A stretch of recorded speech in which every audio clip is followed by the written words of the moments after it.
Grace Kelly was the epitome of Hollywood glamour, a star who captivated audiences with her beauty, grace, and undeniable talent. From her Oscar-winning performances to her fairy tale marriage to Prince Rainier, the Third of Monaco, she seemed to have a life straight out of a storybook. But behind the elegance and royal titles, her life was far more complex, and her tragic death in 1982 left behind unanswered questions that still spark debate today. Was it really just an accident, or was there something more? Today we take a deep dive into Grace Kelly's tragic death left unanswered questions, her rise to fame, her life as a princess, and the mysteries surrounding her final moments. Born into an affluent yet highly demanding family, Grace Kelly was not the golden child of the household. Her three siblings were strong, confident, and athletically gifted, while she was frail, reserved, and often sickly. She was the quiet observer in a household of big personalities, frequently retreating into her own world when she felt overshadowed. Feeling like the odd one out, she turned to her imagination for comfort, crafting stories in which she was the heroine. Even as a young girl, she dreamed of a life where she would one day be a princess, never knowing just how eerily prophetic that dream would be. Despite being regarded as one of the most breathtakingly beautiful actresses of her time, Grace Kelly was not always considered a great beauty. During her teenage years, she was known for wearing oversized sweaters, headscarves, and thick glasses, hardly the image of a glamorous Hollywood star. Friends and acquaintances at the time saw her as reserved, graceful, and intelligent, but not particularly striking. However, when she eventually stepped in front of the camera, something changed. With careful attention to her appearance and an innate ability to command attention with her poise, she transformed into an icon of elegance, leaving those who had once overlooked her utterly stunned. Growing up in a world of privilege, Grace's childhood was shaped by discipline, high expectations, and a strict Catholic upbringing. Her parents, especially her father, expected excellence, and she was sent to the finest schools to ensure she met their exacting standards. But with great privilege often comes the burden of perfection, and for Grace, that pressure led to rebellion. While she outwardly conformed to the expectations placed upon her, she harbored a secret desire to break free from the rigid mold her family had cast for her. She found ways to push boundaries in subtle but significant ways that sometimes shocked those around her. A battle raged within her. She desperately wanted to make her parents proud, yet at the same time, she refused to live a life dictated by their rules. While her family encouraged sports, she gravitated toward the arts. While they expected her to pursue a respectable profession, she set her sights on acting, a career choice that horrified her father. To him, the entertainment industry was nothing more than a step above scandal, and he made no effort to hide his disdain for her ambition. He famously remarked that acting was a slim cut above streetwalker, a statement that cut deeply, but instead of deterring her, his disapproval only strengthened her resolve. Even after achieving worldwide fame, Grace's personal life remained filled with turmoil. Many have speculated about her numerous love affairs, questioning why she repeatedly sought out romantic relationships, often with unavailable men. According to those who knew her best, the answer lay in her upbringing. Her parents, though accomplished and respected, were distant and emotionally withholding. Growing up in a home where love was conditional and rarely expressed, Grace craved affection and validation. For her, romance became a means of filling that void. Her close friend Dawn Richardson once revealed she was starved for affection because of the family. She was afflicted with a great sense of emptiness, terrible loneliness, and this was her way of alleviating it. After leaving home to pursue acting in New York, Grace underwent a dramatic transformation, both physically and professionally. Determined to refine her craft, she worked tirelessly on her speech, developing the signature accent that would later become one of her most recognizable traits. Her voice, with its soft, measured cadence and slight British lilt, became a defining feature of her screen presence. But her voice was only one part of the image she carefully curated. With an unerring eye for elegance, she took complete control of her public persona, presenting herself as the epitome of grace and sophistication. And when she finally stepped in front of the camera, she didn't just capture attention, she commanded it. At just 20 years old, Grace Kelly underwent a breathtaking transformation. The once timid schoolgirl blossomed into a poised and captivating young woman, quickly becoming a sought-after model and landing roles in commercials. Her elegance and striking beauty set her apart, leaving even those who had known her for years in disbelief. One old friend, upon seeing her in action, recalled thinking, "My heavens, that's our Grace?" It was the kind of Cinderella story that Hollywood dreams are made of, but unlike the fairy tale, this one would come with a price. Despite her refined image, Grace was anything but conventional. At her father's insistence, she stayed at the Barbizon Hotel for Women in Manhattan, a strict female-only residence meant to protect young women from temptation and trouble. But if her parents thought this would keep her in check, they were sorely mistaken. Grace had a rebellious streak, and it didn't take long for her to shake up the prim and proper establishment.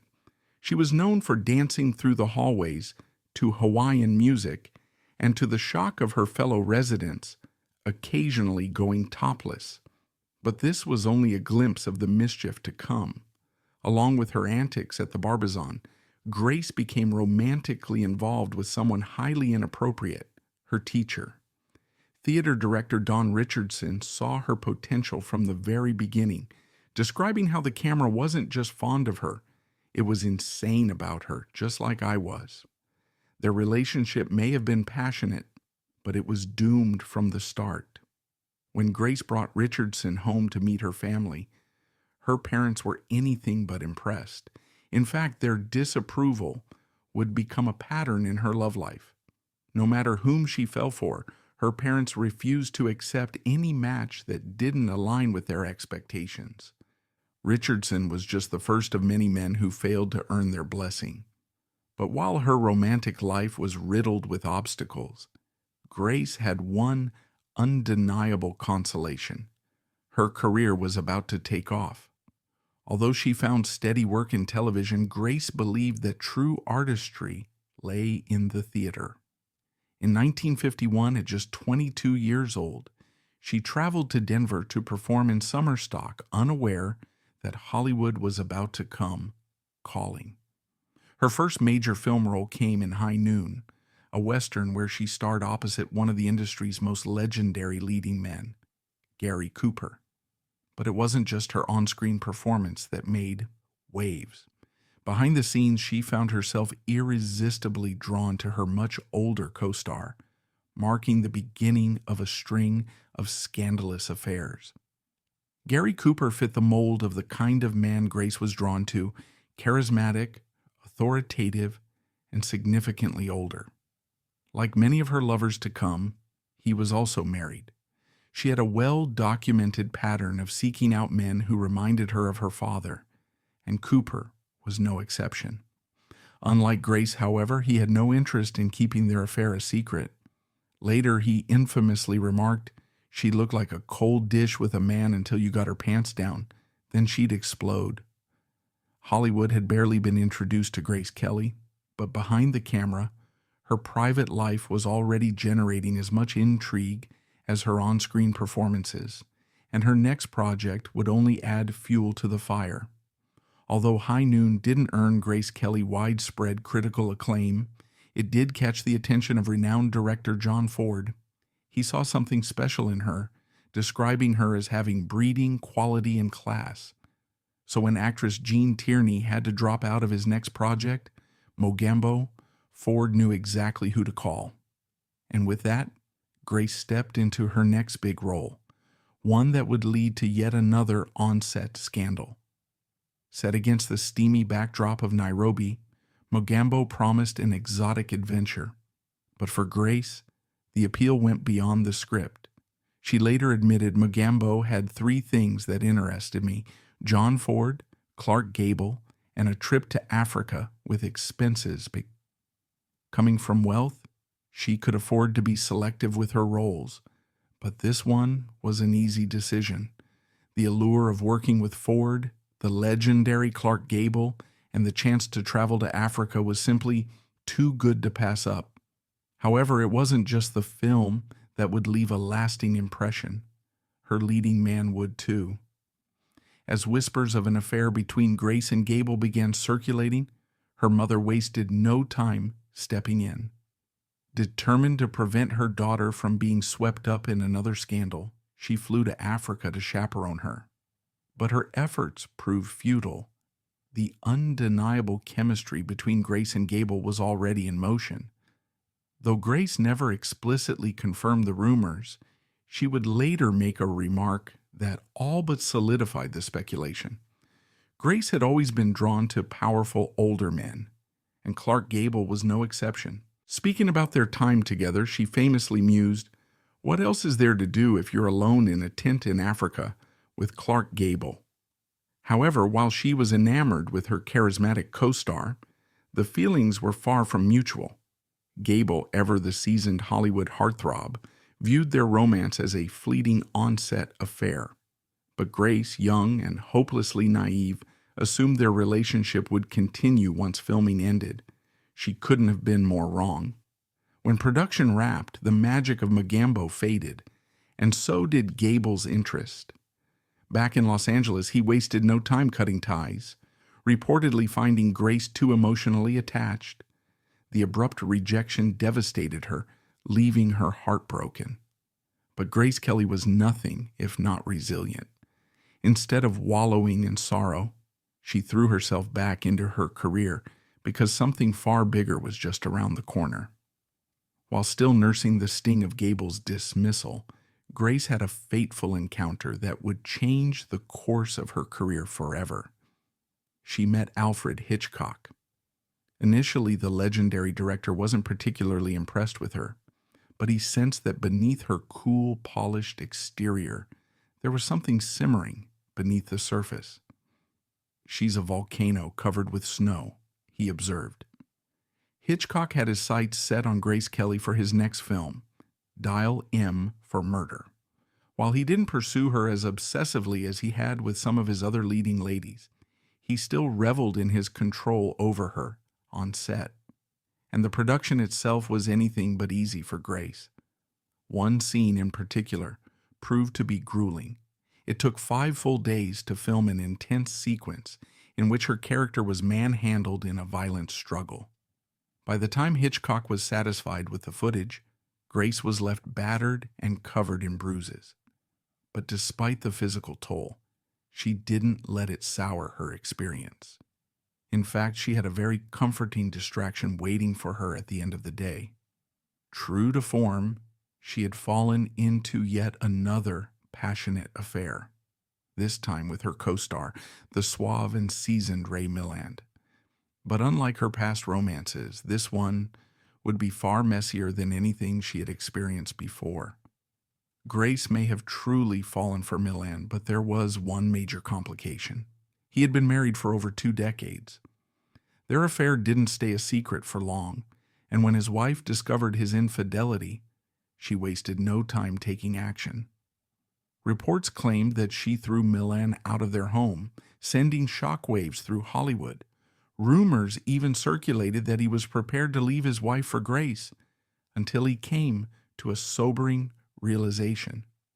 Once Milland grasped just how much a divorce would cost him, his devotion to Grace wavered. Without warning, he pulled away, leaving her heartbroken once again. But the fallout didn't end there. The affair had become public knowledge, and the press wasted no time in tearing Grace apart. The scandal reached its peak when notorious gossip columnist Hedda Hopper took aim at her, dragging her reputation through the mud. Hopper was particularly ruthless, labeling Grace a homewrecker and even going so far as to call her a nymphomaniac. Almost overnight, the elegant actress became tabloid fodder, her once pristine image tarnished. The backlash was so severe that it nearly destroyed her career. And yet, despite the controversy swirling around her, Grace refused to crumble. Instead, she found a way to rise above it, and remarkably, she never abandoned her taste for scandal.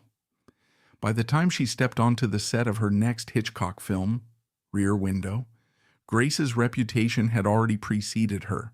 This time, she was paired with the beloved 46-year-old leading man, Jimmy Stewart. On paper, he seemed exactly like the kind of man Grace would fall for: older, charming, and respected. And while she certainly found him attractive this time, she never got the chance to make a move. Jimmy Stewart's wife, Gloria, was deeply uneasy about her husband working alongside Grace Kelly.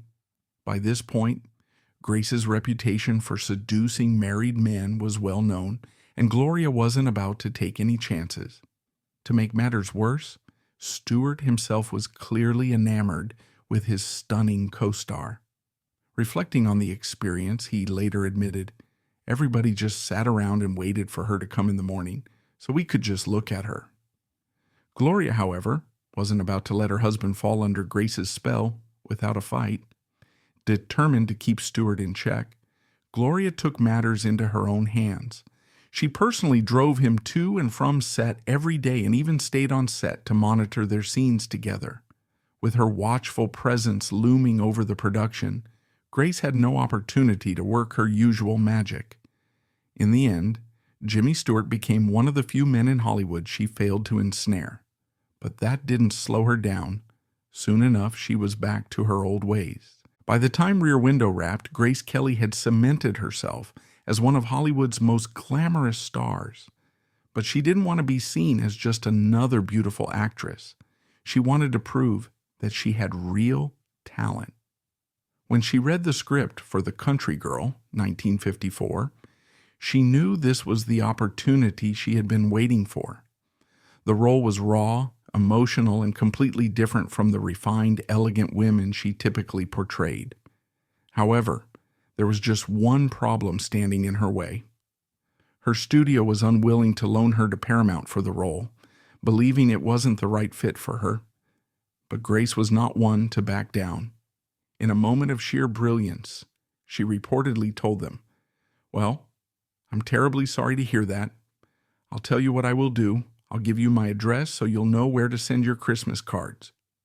The implied threat worked like a charm, and within minutes she had secured the role. Not only did she deliver a career-defining performance, but behind the scenes, she also found herself entangled in a complicated love triangle.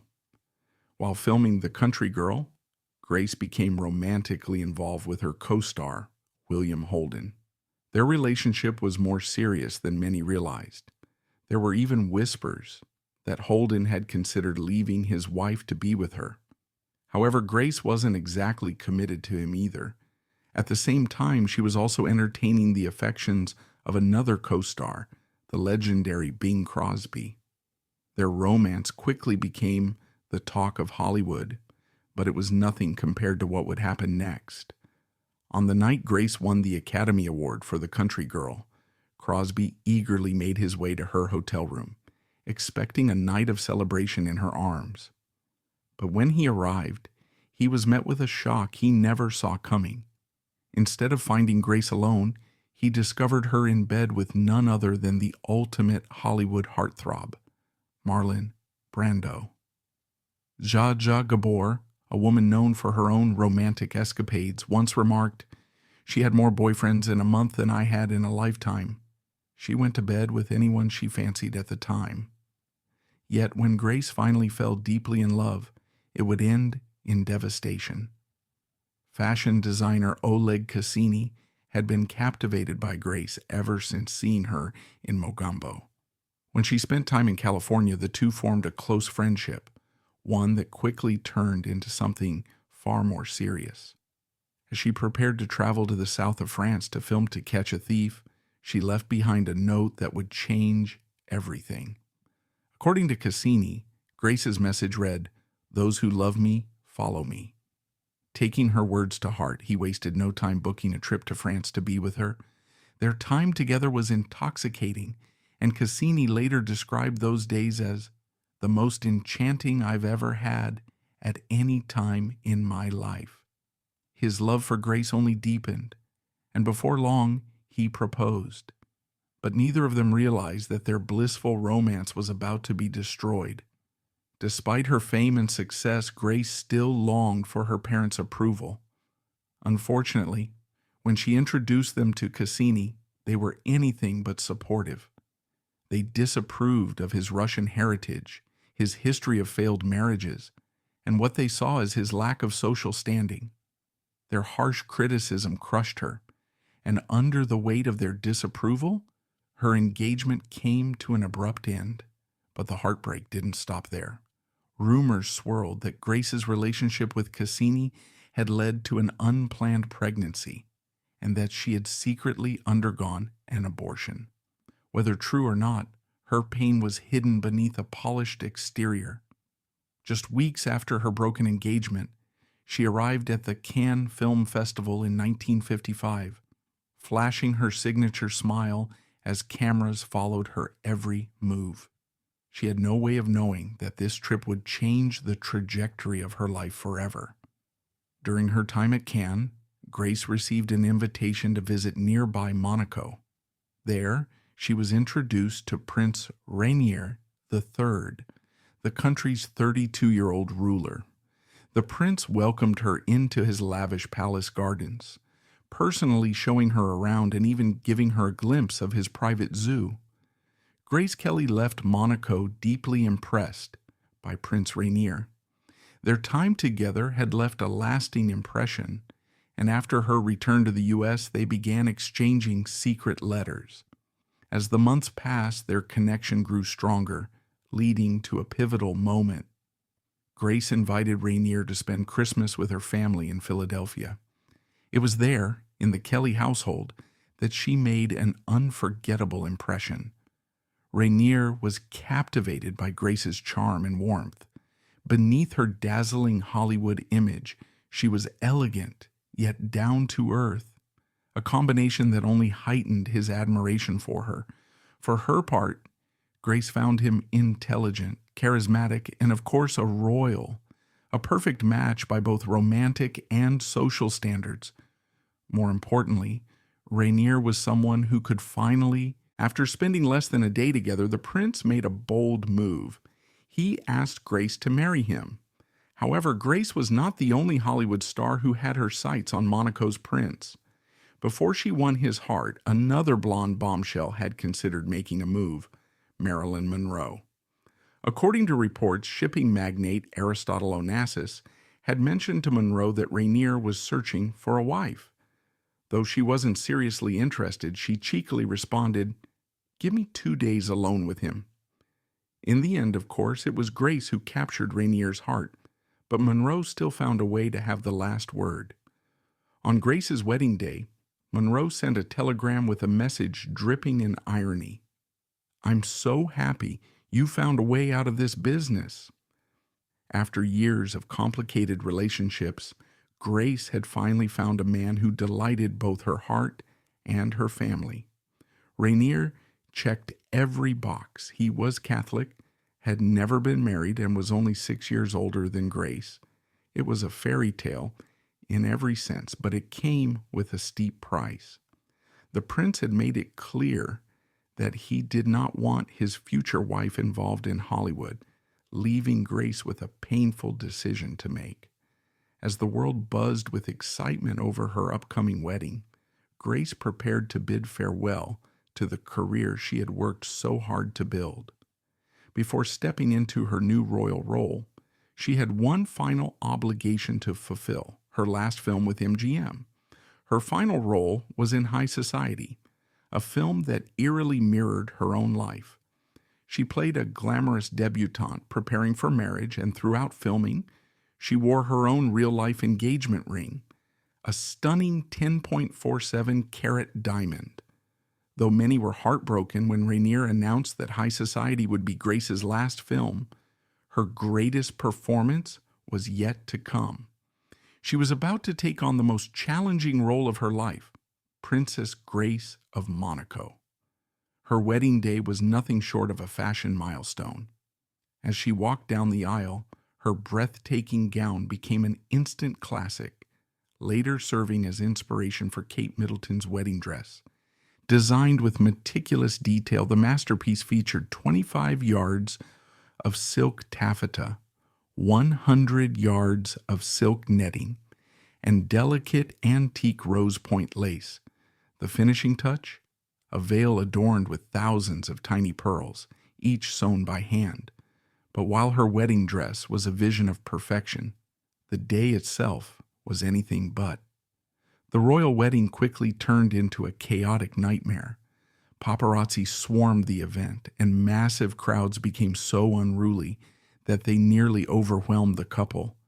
The frenzy was so intense that Grace and Rainier couldn't even bring themselves to look at their wedding photos for an entire year. After enduring the exhausting spectacle, the newlyweds eagerly retreated to their honeymoon. This was supposed to be the beginning of Grace's happily ever after, but she soon realized that her fairy tale had a much darker side. Rainier wasted no time distancing his new wife from her Hollywood past. Fully aware that his people would struggle to accept a movie star as their princess, he took drastic measures, banning all screenings of her films in Monaco.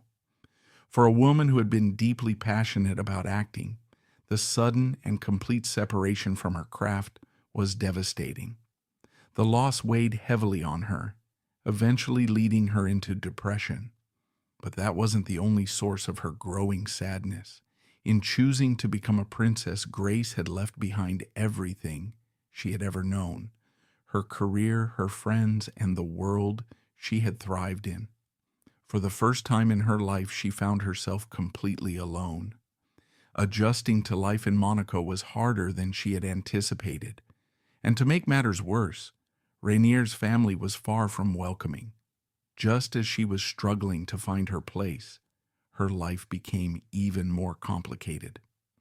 Before marrying Rainier, Grace had been required to take a fertility test. Ensuring she could provide an heir was an essential part of her royal duties.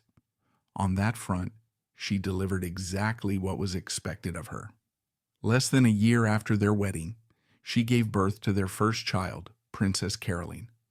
The following year, she fulfilled Rainier's greatest wish by giving him a son, Prince Albert.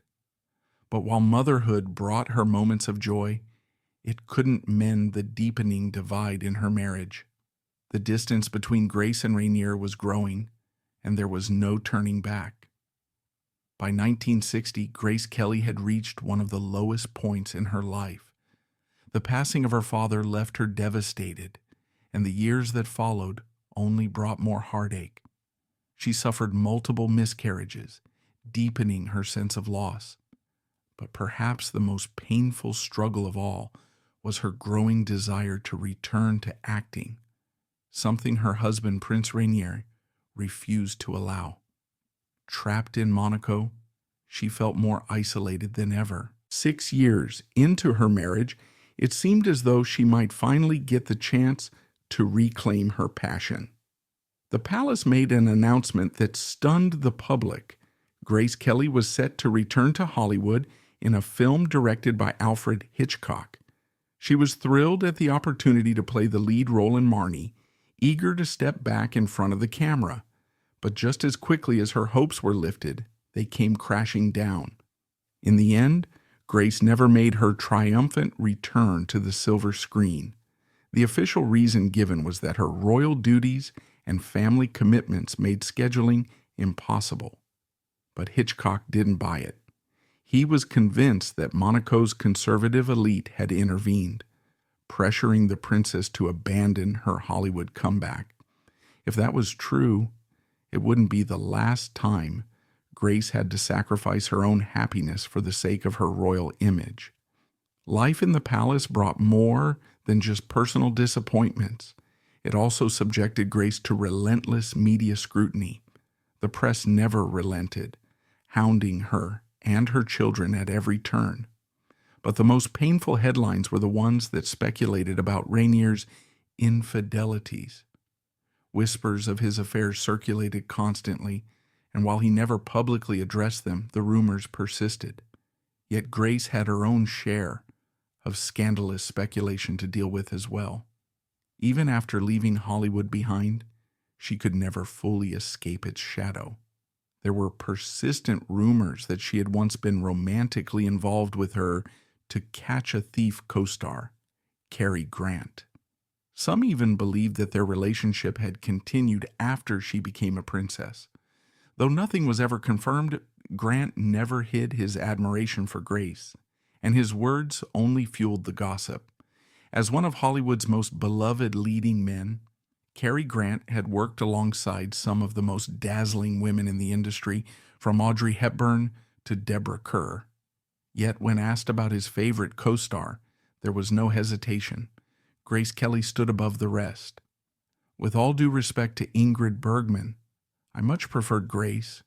She had serenity, he once said, later calling her the most extraordinary actress ever. In 1981, Grace Kelly met Princess Diana, who was then just 19 years old and newly engaged to Prince Charles. Even in that brief encounter, Diana sensed something unsettling about the older princess.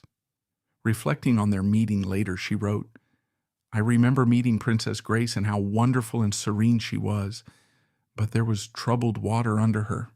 I saw that. However, what truly shocked Diana wasn't just Grace's demeanor. It was the chilling confession she would make soon after. During the royal event, Grace and Diana found a rare moment of privacy in the ladies' restroom. Away from the prying eyes of the public and the press, Diana opened up about her fears and insecurities, admitting how isolated she already felt in her new role. In response, Grace offered her a brutally honest piece of advice, one that would haunt Diana in the years to come. She leaned in and whispered, "Don't worry, dear, it'll only get worse." Given the tragic fates that awaited both women, Grace's words would prove to be heartbreakingly prophetic. Less than a year after that fateful conversation, Grace Kelly's life came to a devastating end. On September 13, 1982, she and her daughter, Princess Stephanie, were driving along the steep and winding roads of Monaco when tragedy struck. Grace reportedly suffered a stroke behind the wheel, causing her to lose control of the car. The vehicle veered off the road, tumbling more than 50 feet down the mountainside before coming to a violent stop on its roof. Paramedics rushed both Grace and Stephanie to the hospital, but the damage had already been done. Once at the hospital, doctors discovered something shocking. Grace had suffered not one, but 2 brain hemorrhages. The first had occurred before the crash and was likely what caused the accident in the first place. It also explained the severe headaches she had been complaining about in the days leading up to the incident. But tragically, that wasn't the only injury. The second hemorrhage happened after the crash, most likely due to the immense trauma her body had endured. She slipped into a coma, and as hours passed, it became clear that she would never regain consciousness. Faced with an impossible decision, Prince Rainier ultimately chose to remove her from life support. At just 52 years old, Grace Kelly was gone. Her funeral was a somber affair, attended by world leaders, Hollywood icons, and members of the European aristocracy. She was laid to rest in the royal family's vault, and one of her dearest friends, James Stewart, delivered an emotional eulogy. "I just love Grace Kelly, not because she was a princess, not because she was an actress, not because she was my friend, but because she was just about the nicest lady I ever met."